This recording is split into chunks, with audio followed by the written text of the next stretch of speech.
Hello everyone, welcome back to the Sheroes campaign 2nd edition version 2026. My name is Wadzanai Mercy and today I am joined by the CEO and Managing Director of Armtrust Construction, who is also the host, co-host and the sponsor of this series. Primrose Chakuchichi, how are you today? I'm good. Thank you so much, Wadzanai. We're in the second episode. How are you feeling? Oh my, it feels good. It feels very good. We've been doing this ever since last year. Yes. And the stories that I've had, the testimonies that I've had have been so amazing. You know, ladies sharing their stories, someone learning, and people coming back and saying, I learned one or two things. This is how I've changed. So that's always encouraging, because when you're doing this, it's a lot of work and you feel it's just something that's happening. But then when you hear the feedback, it feels very good. Yeah. So I'm happy. Thank you, Prim. Okay, so today we have a very special guest. We have Ashell Ruswa, Mrs. Ashell Ruswa, who is a serial entrepreneur in the Zimbabwean industry, mostly focusing on hardware retail, commercial properties. She's ventured into multiple different areas and spheres during her career. She had a hair salon at some point. She ventures into schooling and mentorship, and we cannot wait to dive deep into your story. Welcome to the podcast, Mrs. Ruswa. Welcome. We're so happy to have you today. Thank you. And we can't wait to hear your story of how you became a serial entrepreneur. I think to start us off, we want to know all the way back to young Ashell Ruswa, mostly focusing on the idea or the question of, are leaders born or they are made? I think before I go into my questions, what do you think about that statement? Well, it's a tricky one. These are questions like what starts a chicken and an egg. Yeah. So you can debate the whole day. Okay. Because we are born as a firstborn. In my case, I'm a firstborn. Yes. By virtue of being a firstborn, you become automatically a leader. But the question of leader is not answering how good that leadership is. You can be a leader, but it's the goodness of that leader that we should be spending more time on. Focusing on. So, yes, if you say, are leaders born? Yes, some are born, but some have to be made. Yes. That's an amazing answer. Okay. So your entrepreneurial journey began when you were young. In your bio, it says that you were a vendor. You started off as a vendor at a very young age, trying to make an income to support your family, your siblings. You're the oldest of 8 siblings. What lessons did you learn then as a vendor that have helped you in your journey and still helping you today? You see, being a vendor, you need to be very enterprising, understand the market, take care of your ways, and so forth. And when we are doing it innocently there, without really recognizing that these are things that are written in marketing books, that other people have got to pay to take a degree, you know, to read other materials, to teach them how to do that. We were just doing it natural there. Our mothers were mentoring us on how to take care of our clients, displaying our ways and so forth. And I did that starting from the age of grades. I think I was in grade 5 when I started doing that. And I went on to be a vendor until I was in my secondary years, and even at tertiary when I was going for my college, I learned to pay for my own school fees, buy my own uniforms. You know, you become that orderly that you don't have to ask anybody. You need to know, what should I sell so that I make what, so that I buy what. So that's how, and then also to help my siblings. Okay. Wow. Wow. You mentioned your mom. Tell us, how was she influential in terms of your mom, your siblings, becoming the woman that you are today? As we are celebrating the month of March, we are celebrating the women that have had an impact in our lives. So tell us more about your mom. That woman inspired me a lot, because in the townships where we're living, most, I should say, the mothers during that time were not employed formally. And so most of them, they were at home, waiting for fathers to provide. And that alone made most houses, they could not afford having 3 meals in a day. But in my case, my mom, because she decided to do this vending thing, we were able to get our meals 3 times a day. We were able to get the things that we wanted. So looking back, I see that my mom actually imparted a lot of, good skills in me to know that you cannot just sit and wait and say, I'm a woman. She played a part to aid to the economy of our home. So I think I learned something from her. And where was this? I'm talking about, I was born in 1965. Wow. And if I say at 7 years old or 8 years, we're already doing vending, it should tell you that around the 70s or 72, 73 there, we were already busy. Wow. Roasting mealies, taking our dishes to the bus stop and selling our mangoes. So all that, I think is what made who Mrs. Ruswa is today. Wow. Okay. Would 20-year-old Mrs. Ruswa be surprised with where you are? Not necessarily the industry, but your entrepreneurial mindset, your tenacity, your work ethic. Were you always a money person? Were you always a leader? Would you be surprised with where you are today? No, I'm not surprised. Okay. Because I had dreams. Spending time in my stall. We call them stalls, when you have your space and you display your things. Half the time when you don't have clients, you are at the back of your stall. And I used to write, take a notebook, and I'll be writing my dreams. Wow. A car passes by, and it's beautiful, and I'll say that will be my car. Wow. And in those years, these are Anglias, those cars which had these funny bags, and they were the Porsche cars of those days. Yeah. And I would even say, no, I don't want this color. No, this is not the color I want. I'll wait for another one and say, this is my color. Wow. So I had also the eye for beautiful things. And one thing also that really I wanted to address, once we were able to provide in terms of food and things like that, we lived in a very small house. And my parents used to, open their hands to many visitors. You remember at that time, 72, 73, there was war in the rural areas. And so a lot of relatives would come into town. And our parents didn't say no. It was always, yes, you can come. And by the time you come back from school, there's no room for you to sleep. All you'll be told is, let's leave the tables, you'll be under the table, or, and you have homeworks, and you have all these things to do. And so as I was growing up, I kept telling myself that if I were to be successful, I would make sure that I buy a big house and I would accommodate my siblings, my mom. And this is what I did anyway. Oh, wow. So after I made my first monies, I bought them a house in Bulawayo, Machemklope there, 2-acre plot. And they live in a very big place. Wow. And then I used to dream that I would want also to buy a big car, so that I'd carry all my, siblings and my mom and drive them, and these are the things that made me, want to do more in terms of getting more money. So you're asking, as a leader, also what about money issues? Yes, the money issues were there. These are the things that inspired me to want to do more. I wanted to have money. I wanted money. What I love about your story is in the 70s, girls were not prioritized in terms of education, in terms of opportunities. So for you to even have that kind of a mindset at that time, I think is very inspiring, and it's very entrepreneurial, very pioneering. Yeah. Yes, and also just looking at it, Wadzanai, you're talking about how you were writing your dreams, your targets, what you wanted to see in life. Now we learn about it, that whatever you dream of, you have to put it down, you have to write it down. But you were teaching yourself, you already knew who you wanted to be, which is quite inspiring because, yeah. And I always tell my students at school that you cannot succeed without having a dream. You need to dream. You need to think about whom do you want to be and why. You see, once you don't have that dream, it's difficult for you to succeed. To do anything. And also we were, I should say, we're privileged to live in the community that I grew up with. Okay. This was a community which had a lot of multi-languages, Shonas, Ndebeles, Nyanjas.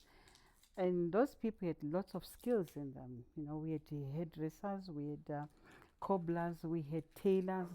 And those skills, it was so easy for you to learn those skills because we didn't have Sheroes, remember. You could just walk to your neighbor's house and you could learn a skill easily, So it helped me later on in my other years, when I wanted to start a business. And then I didn't have capital, but I wanted to start a business. And this is where really my story began. Now I'm in which year? 1993, 92. And I've left Monarch, the comfort of an office. And I'm not doing it by choice, but it's by crisis. My husband has just moved into Vishavan. And, it was a question of saying, I don't want to move to a small town. I'm comfortable in my office. But then tragedy happened. We had an accident one day as we were doing this backward and forward thing of him returning me to Harare or me visiting him in Shabani. But when we had that accident, I thought, okay, maybe God is trying to tell me something that we need to stay as a family. But then once I went there in Shabani, I had nothing to do. So, but one day then I realized there was a gap because I went into a salon and these people couldn't really do my hair the way I wanted. So I said, oh, wow, so this is a gap. This is a moment which I said, I'll do something. I'll close this gap. I'll do a salon. But then the next question is capital. And the banks that time, they wanted collateral security, which I believe up to now is one of the obstacles that a lot of women cannot do big business because the banks will not give you without a collateral security. And so how do I start business? I have the idea, but no money. But like I said, the privilege of living in this community where we had all the privilege of learning languages. My Nyanja is so perfect. My Ndebele is perfect. My Kalanga is perfect. My Shona is perfect. I then got to learn Nyanja. And then you find that later on, I met a Malawian lady in Fishawan who had all the salon equipment. But she was not keen to do the salon thing. She was a daughter of a rich person, of course. But she was so busy with other things that at the end of the day, the equipment was just lying there with not being used. And so because I spoke that Nyanja so well from the day we met, we became sisters. And so she said, okay, you can take my equipment and use it. And that was the lady who opened the doors for me to do business. So you can see that when we do some investment, sometimes we don't believe in investing in social things. But these things, they work for us. In my case, it's not the bank that helped me. It's just knowing a language, being able to communicate in someone's language. And then we connected, and she gave me the equipment. Then I started from that salon, and the salon then gave birth to a hardware. And the hardware gave birth to property development. And the property development gave birth to schools. And the schools are giving birth to tourism. Wow. And so forth and so forth. How? Okay, so do you still have the salon and the hardware? Are they connected? No. Or one thing led to another and to another? Okay, all right. So I would say with the salon, I had to dispose it. Okay. But the hardware, up to this day, you still have it's still there. Yeah, I'm still servicing the people of Shabani with hardware material. And also, the hardware is servicing my company, Sanitem Investments, which does properties. We buy things from Dashley Hardware. So then once Sanitem has done construction, schools are renting from us. Okay, and then now we thinking, okay, the schools, they are kids, but kids love tourism. They love seeing things.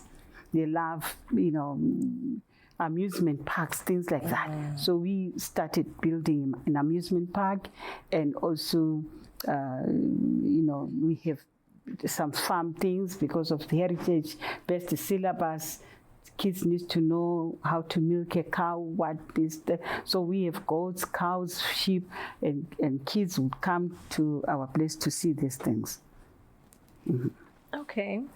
So what was that shift like from corporate to entrepreneurship?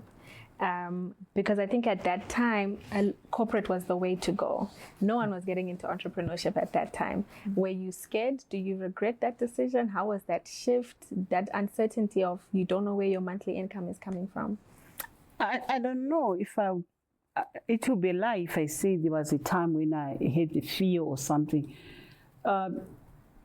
Because prior to joining Triggers, I was working for National Council for the Disabled Persons of Zimbabwe. That job allowed me to operate like I'm operating my own business. Okay. Because every day I needed to plan like who's going to give us a donation. I would write project proposals. I would make sure I create, you needed to be innovative, you try to think, to be creative, think of a plan to survive. Because leaning or relying just on donations or grants was not sufficient. Okay. So it was like I'm running some business of some sort, and it was a successful project. Okay. So when I joined Triggers now, my job was just to do debt collection and so forth. It wasn't really satisfying. So leaving that job, of course, we have guaranteed salaries. That's one thing. That's why many people don't leave corporate employment, because you are guaranteed. There's a salary, there's this month and check that you'd get. But I think I enjoyed being an entrepreneur from infancy. So getting an opportunity to be one, really I wanted to do it. And I think I was lucky that I had a husband who was formally employed and was in a good job. Okay. So in terms of provisions, home provisions, we were okay. Mm-hmm. Okay, you spoke about having a vision and having dreams and goals as a woman and as a person. What is your goal setting strategy? What does it look like? Do you plan at the beginning of the year? Do you believe in vision boards? Do you review every month? Do you have a 5-year plan? What is your goal strategy? Things are changing these days. Okay. And with AI, if you continue planning like yearly, things like that, you'll be overtaken by events. So what I do daily is that I try to plan in a month. Okay, you can put a long-term plan. Like, okay, what do I want to achieve this whole 2026? It's there.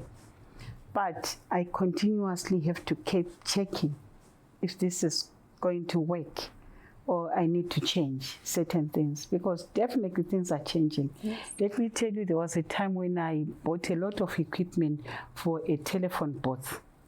During those days when people would come to a telephone booth and make calls. So I then said, no, let me get a more advanced machine, which will allow even 20 people to use the booth and what. That machine remained that new machine because things just changed.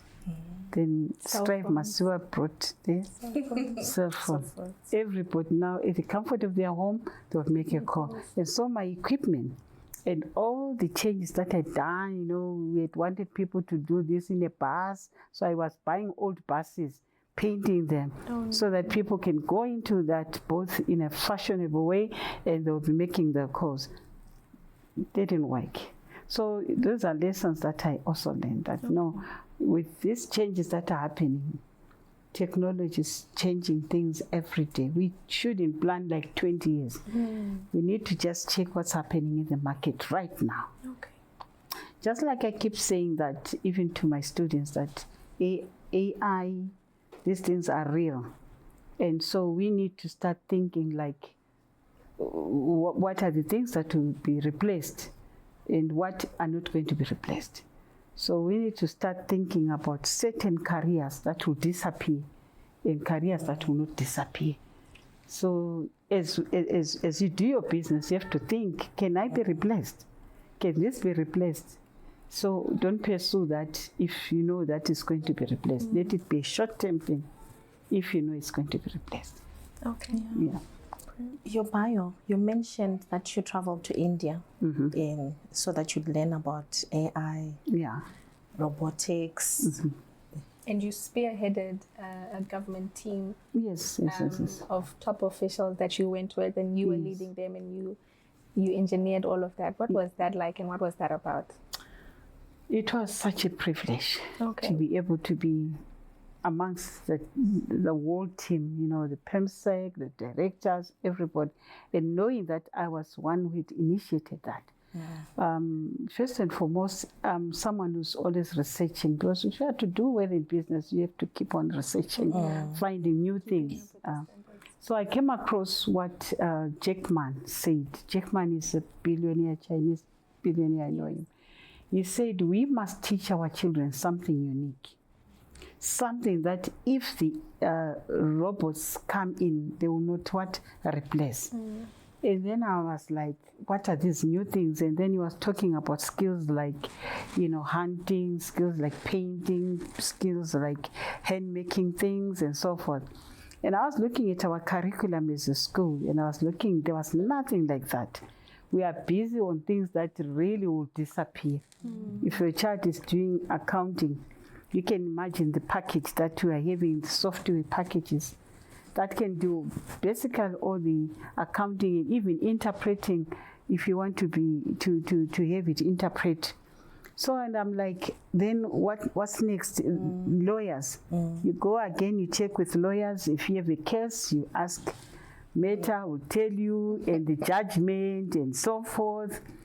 They are asking again, what happens to Uber drivers? And they say, no, cars are coming in, they are electrified and so forth, and they'll just have no driver. You can always call them, they come, and you can move with no driver. And I'm like, aeroplane. So basically, this is why our children are going to school. They are going to learn things that at the end of the day, they will not be able to do. So Jack Ma was saying, let's watch on that. So from that, I started having this interest about robotics. How about us learning more about robotics, coding, things like that? And so that's why we went to India. So that you in our country, yes, I'm proud that we are already working on something. And I think some programs, I'm not privileged to discuss what's going on, but definitely we benefited as a country in that travel. And we expect to see a lot happening in our education system.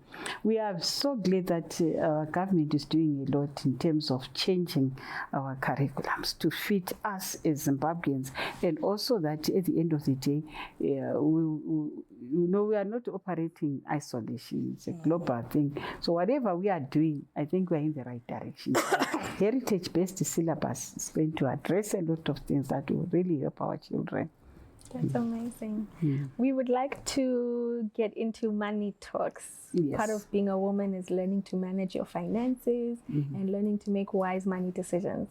Whether I'm in my 20s or 40s or 60s, money is always a big part of that. With all your business ventures, okay, what is your main stream of income? Well, it's in properties. Okay. Definitely. They hedge against inflation. Oh, yes. There's no time when you say, they hedge against inflation. So my mainstream is in properties. Okay. So that's a good area to invest in. Yes. Okay. What are your thoughts on multiple streams of income? Yes, once I said properties, they are mainstream, but also you remember with properties, they can also be affected here and there. And even if you wanted to dispose them, just try and imagine when you want to dispose urgently a house, you'll find that it's not something that you do overnight. So having these other multiple streams, it really allows me to say on short-term goals, I can finance with these other little things. Oh, yes. Okay, so if let's talk of rentals, they come end of the month. But then there are times when you want to address something like right now. And so the hardware. Someone right now is buying something for the roof, is buying something for this, and so this is the money that you use. Or is the other side my grocery thing. Someone is already maybe buying crates of eggs and what. So again, those are incomes that you sort of rely on if you want to use them. Okay. So it's wise to have a long-term investment, properties, monthly investments, rentals, and then daily income, cash cows on a daily basis. So that's how you should build your multiple streams of income with that mindset. Even if the other ones give you 2 cents, it's okay, than to say you want to take money for your bread and whatever, your breakfast. You want to take that money from the rental. No. Those rentals things should come from this other small, Okay. Yeah, okay. I want to ask, living a balanced life, is it possible to have it all? Oh yes, it is. Very, very easy. Because once you find people blaming business for not finding time, they are doing it wrong. Okay. Because in each business, you must look for qualified personnel. Right now, schools are going on. I'm not there. There must be a qualified person running the school. The head of the school must be qualified, must be good enough, Because what I simply do is to dream. Then you say after dreaming, you put a policy that governs those who are going to work for you, okay? So that they know their areas, where they can make their decisions and when they need you and so forth. And a good director, you don't have to interfere too much with the operations, You should just look at the results because that's what you just employ the managers for. I want profits this year. I want you to make me 20,000. I want you to make me 40,000. And so you give them targets. They sit down. They should crack their heads on how to do it. Okay. And then when they do it, then you pay them at the back. You are happy. So that's why I afford to dream and think of a new project. If I come from this meeting and think of a new project, I should not hesitate to do it. Okay. Because you employ the right people there. Yeah. So then, personal life, I'm a Christian and I love spending much of my time in doing Christian work. I'm a grandma. I love to have time with my grandchildren. So it has to be planned. You need to be a great planner. When do you go holidays? When do I do my Christian work? If my mom is an elderly person, I need also time to be with her. So I think basically business will not stop you. It won't stop you. But if you want to do it, if you don't have faith with your staff, you won't find time. Yeah, you won't find time because every time you are behind them, you are doing so. Because think about it at school. What would I be doing at school? I'm not a head. I'm not a teacher. But I'm interested in what's happening. So there are reports. I should see how many students got A's and how many got B's. Okay, then I want to reconcile between the end of year results and the Form 1 results. Because they can cheat you throughout and say all the children are getting A's. But the national results will speak different figures. So if they are correct in their results for Form 1, all the Form 1s got A's and B's, we don't have D's and E's, the national report must also show me the same, that we had excellent results at national level. This is what our Form 4s did, our Form 6 did. So that's how I reconcile my things. Okay, and then you also have a platform where you give feedback from parents. That feedback, if it comes timelessly, it helps you because you change things before things go bad. So basically, those are management tools that you need to use to utilize, Okay. And then the hard way, it's easy. What did we buy? What profit margin? What's our policy in terms of profit margins? What are we getting in the end of the day? So that's easy. And the property development, it's easy. Before we embark on the property, you start with a plan. Your BOQs, they must be there. You do the BOQs before you even start the building itself, so that you know how many cement you are going to expect to go there. You know how much this, how much this, how much this. And we have also inspectors from the councils who will be inspecting at different levels and manage property managers who will be coming in, project managers who also. So basically, that's how you do it until the day they are calling you to say, let's come and open a new building. To officiate a new building. So it's easy that way. Okay. I would like to give you a scenario. If you were caught between attending your child's graduation or attending a very important high-profile meeting that you've been waiting for, which one are you choosing? Between what? Your child's graduation or a very high profile meeting that you've been trying to get with a very important person, where are you going? I think I'll go for my child, because that age it won't repeat. But this opportunity I'll always get. The other side, I will always get. Like yesterday I came, I wanted to meet with the minister. I think I got delayed, he was gone. But that opportunity came again. Later on I'll say, come. But say it's a graduation for my child, that's it, it's gone. It's gone. I won't have those memories. So I think when we are caught in certain situations, our family will come first. Family will come first. I think that question also leads to a conversation on boundaries, because when you have so much on your plate, you can't say yes to everyone. What are your boundaries like with people, with family, with work? What's your relationship with the word no? Telling people no. Do you feel bad? Are you comfortable with telling people no? How do you prioritize? Yeah, because like the question you just asked, normally everybody who works with me, they know my family will come first. Okay. But then I don't want to be selfish again, because depending on the nature of your business, some business will ask you to make the business come first before your family. Like if I were to do health issues, if I were doing health, like hospital, clinics, things like that, then by virtue of that, choosing that type of business, you have to know that other people come first than your family. But in some businesses, no.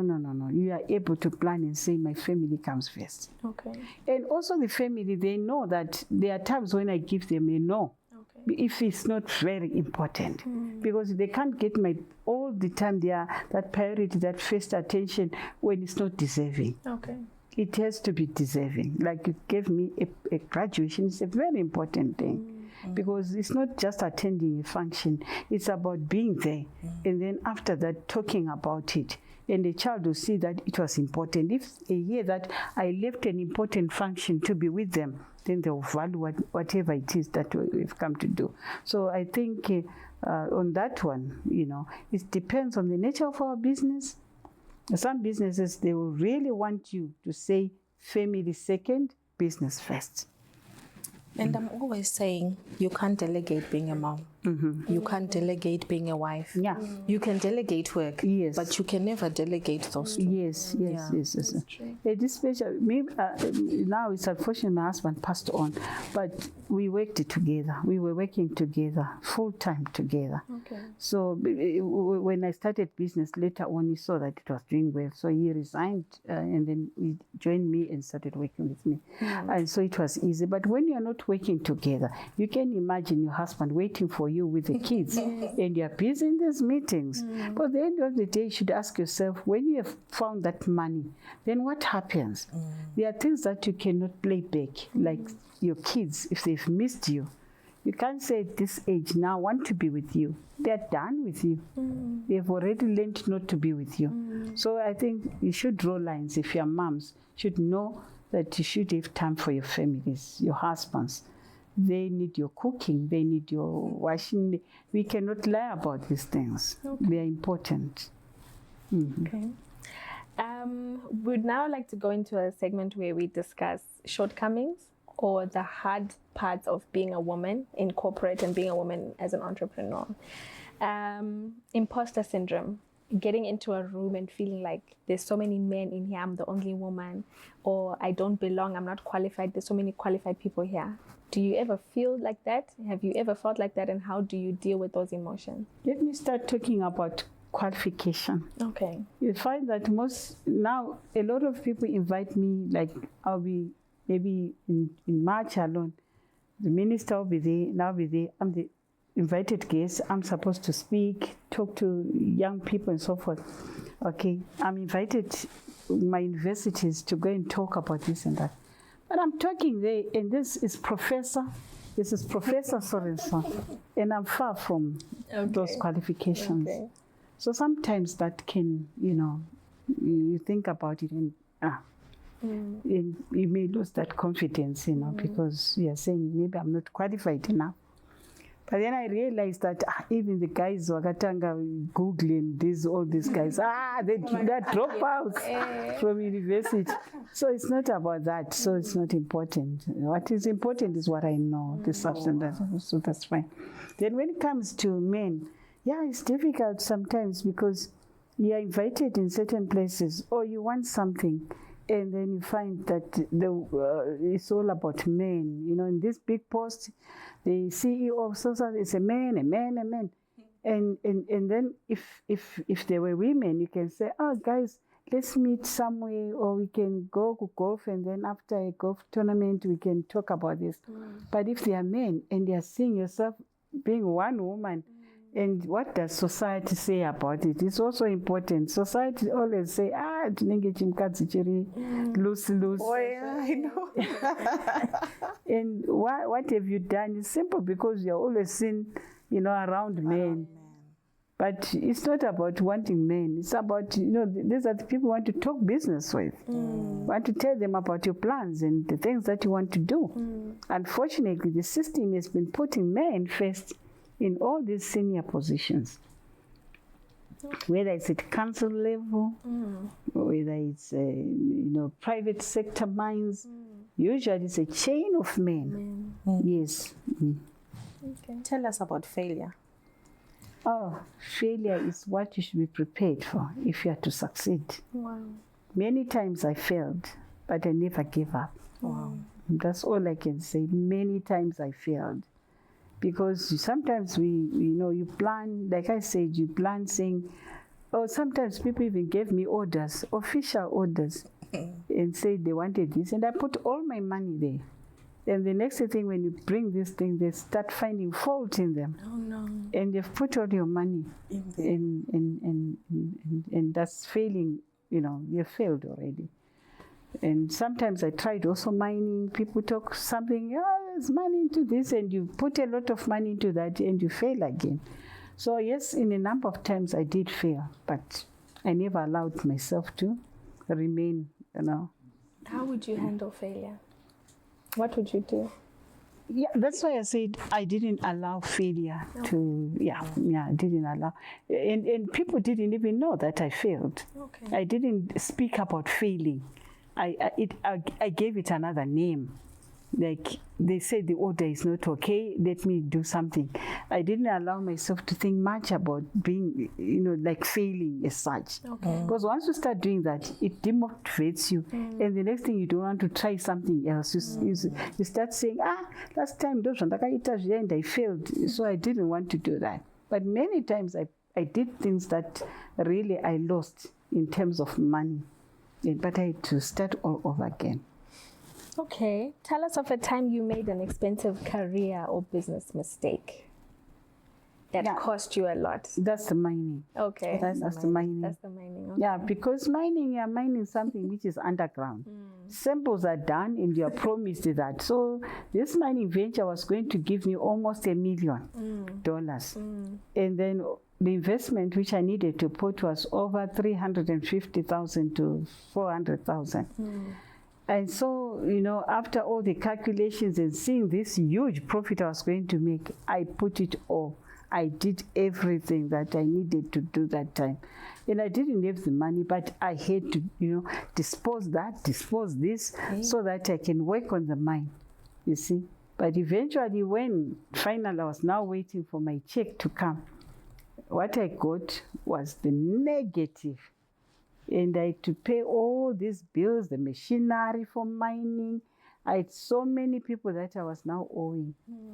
Yeah, it scared me to death. Even up to this day, that's one area I will never touch. I don't want to touch mining. But of course, to some people, they've done very well with mining. But it's like you asked for an example of any project that I didn't do well. That was mining. Are you scared of debt? I was about to say that. Oh, How really? do you deal with debt? The Because most people then don't answer for it.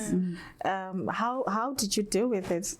I think by virtue of being a credit manager myself, that professional, that's what I studied. Lines of, credits, getting them and asking other people to pay and so forth. there's a language that you have to learn to use so that you don't switch off phones. Okay. A language that the other person does. It's a dual role to be able to collect but also market. At the same time, when you want money from me, you don't have to be rude. You still need me. Maybe tomorrow I'm okay. So that language, I use it again to those that I'll be owing. I talk to them so nicely that they even give me more credit. They give me more things before I even pay them. You see, so that's the good thing about knowing what to say and what to do. Because the first thing when someone is owing you and they are failing to pay you, it means that they are now having a challenge in terms of finance. There are two things. Either you give them more so that they can then become liquid and then or it's a sign that they are doing things which are wrong. So you just need to be careful then study with which is which. But in my case, I've never had any challenge. Okay. I've never had any serious challenge. Maybe because of what I've just said, my background. Okay. I know what to say to you, how to talk about it, and you know, and sometimes most of these creditors, they've even helped me, you know, giving me more stuff, and then that allows me. But there was a situation where we had, that was which year, when we had this inflation, a serious one, 2009, 10.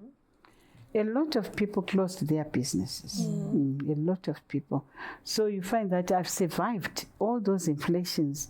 My businesses are now 35 years old. So I think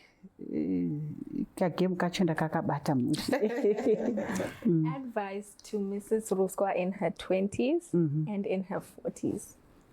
I think in my 40s, I'm saying in my 60s, okay, I'm saying Mrs. Ruswa, mature like wine. Wine is more tastier when it's old. So now I must do businesses that have really serious impact in one. And this is why you're finding me now working with our government, saying, okay, let's introduce robotics in schools, let's work with other countries, let's do. I'm now doing things that really mean a lot, things that will really help. Yes, that's what I'm doing. It's not about money only. Now I'm doing things that, no. They have an impact. Okay. What advice would you give 40-year-old you? The 40-year-old me was like a lady wake, and I was waking. I'll be telling you I'm in Hong Kong, and the next time is I'm now in China. We have moved now 2 weeks. No, I'm in Dubai. We're waking because I forgot to mention about the boutiques. I forgot to mention that I have one daughter, but she has now 3 children. And that daughter, I never paid for her school fees. I last paid for her school fees when she was in Form 3. Wow. I sat down with her, I said, lady, you are grown up. Wow. What I give you is a shop. Then I teach you where to order things. Wow. Every holiday we go, do orders. And she now also has a properties. Oh, wow. She's got her boutiques and so forth. Yeah. Okay. Yeah. Wow. And to 20-year-old you? So the 20-year-old, I would say, well done, you did well, because the dreams that you had at 7 year or 8 year, you managed to, to work towards them. You managed to do something about it. And I think I didn't waste any of my time, especially I was wise also on the selection of your husband. Because that's one thing that people go wrong. Even if you have dreams and you select the wrong husband, it won't work. So I think with myself, I think I did myself a good favor. I did the right person by my side. Wow. This has been fun. It has. What are your parting words? Someone, a lady that's listening. You mentioned earlier on about a lady that helped you with the salon and with the equipment.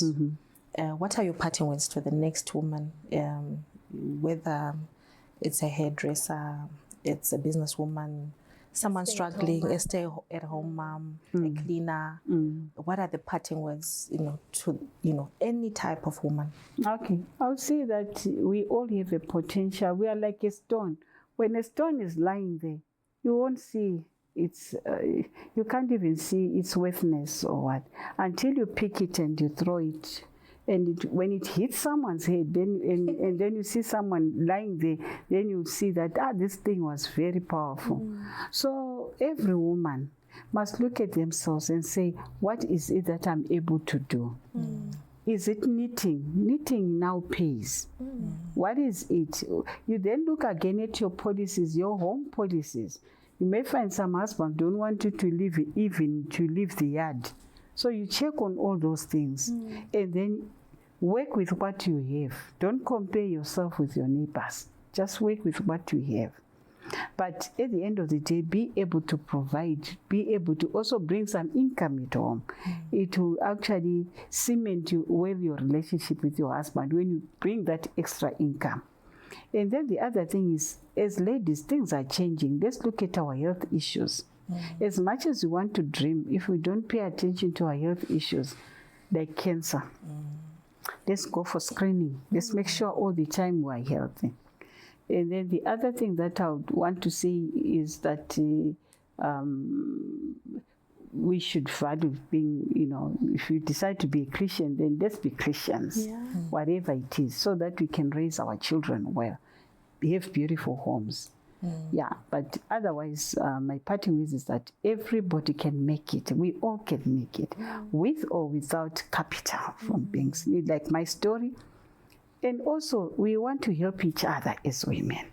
Let's try and say, what can we do to help the other lady who has potential? So we try and help each other. If we can come up with, groups, help groups, things like that, then we can always help each other and say, this one has got a bankable project. We talk of bankable projects. This project is bankable. Let's work on it. Let's help each other. I love that. And from you, Prim, tell us about Sheroes. What does Sheroes mean to you? Sheroes means a lot to me. As I was sharing with my Ruswa before this, and I was just sharing about how I was reading a book by Sandy Sandberg. She was the CEO of Meta back then. And one of the things that she spoke about was about how women did not feel that they could have a seat on the table. And that really hit me when she spoke about that as I was reading that book, about how we also have a place. We belong somewhere. Because she was talking about how women feel like they don't belong anywhere. And listening to you is so inspirational, because it then it's an encouragement. So the whole point of the Sheroes is women that have done well. A woman out there who's actually struggling, where do I start? And one might be saying, I don't have the capital. But now what you're saying is you can start with what you have, with where you are, and pick it up from there. At 7 years old, you were dreaming. It doesn't cost any money to dream. It doesn't cost any money to write your vision, to say, you know what, I am going to do this, I'm going to be faithful, and I'm going to be a thinker. Like what you were saying, a lot of women have done very well, but they just chose the wrong man, And he says, stay at home. And that is a setback. So it's important that every life is lived at in levels and arrived at in stages. So it's important at every level that you're at to try by all means to make the right decisions. And what I liked the most is you kept on talking about your mind. Even when you were sharing about how you get to a place and you see all these professors, but what you have something to offer. So this is what Sandy Sandberg was teaching, that you have something to offer. That is what is in your mind. Yes. So this is how Sheroes was started. And that's what Sheroes is about. That's what Sheroes is about. Okay. Yeah. Good. I think there we have it, everyone. It was a well of wisdom today. So much to learn, so many nuggets to pick up and apply in our lives. I think as we go, my parting words are, as women, I'm not above you, I'm not beneath you, I'm right there beside you, walking the journey with you. I'll see you next week, and have a good day. Bye.